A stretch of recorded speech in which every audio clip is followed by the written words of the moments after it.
पंजाब की बात है,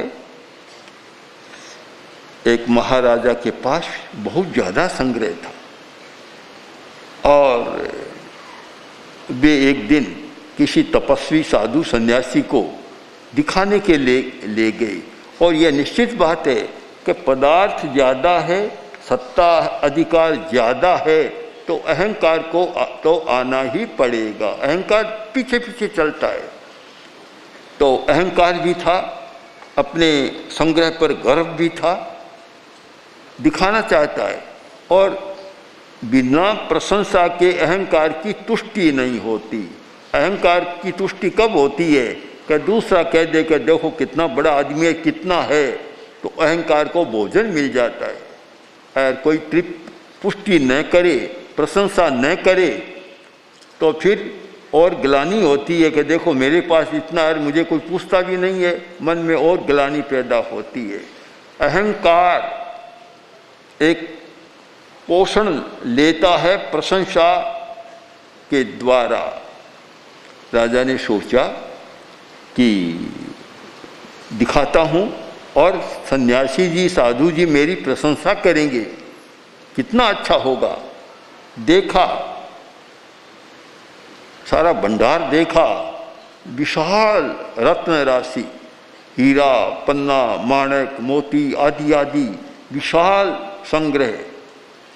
बोले नहीं, बोले नहीं।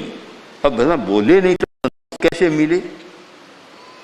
बोले महाराज कैसा लगा, कैसा लगा? मौन। फिर पूछा, 2-3 बार पूछा। आखिर सोचा कि क्या करें, उत्तर देते ही नहीं है। तो बोला महाराज इतना मेरे पास है, आपको लगा कैसे, ये तो बताइए। उन्होंने कहा फालतू, व्यर्थ, निकम्मा, अनावश्यक। बस एकदम अहंकार गायब हो गया, चूर हो गया।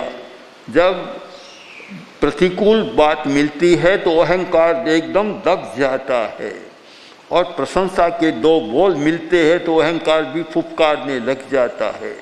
शांत हो गया अहंकार।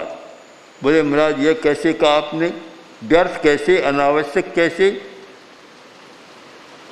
बोले राजा तुम चिंतन करो, तुम्हारी खेती बंद हो गई, खेती नहीं है, अनाज पैदा नहीं हुआ, तो फिर किसे खाओगे बताओ मुझे? हीरा खाओगे, पन्ना खाओगे, माणक खाओगे, किसको खाओगे? तो मेरा खा तो नहीं सकता, ये तो खाने की चीज़ नहीं है। तो फिर क्या करोगे? कि क्या करूँगा, प्रयत्न करूँगा और कुछ कहीं से जुटाऊँगा। तो बोले कि जो आवश्यक है राज्य में, अन्न का भंडार, अन्न का संग्रह, वह तो तुम कम कर रहे हो, और ये रत्नों का संग्रह ज़्यादा कर रहे हो। ये कभी तुम्हारी भूख नहीं बुझाएगा, इसलिए सारा अनावश्यक है। आवश्यक है अन्न का भंडार और जल का भंडार।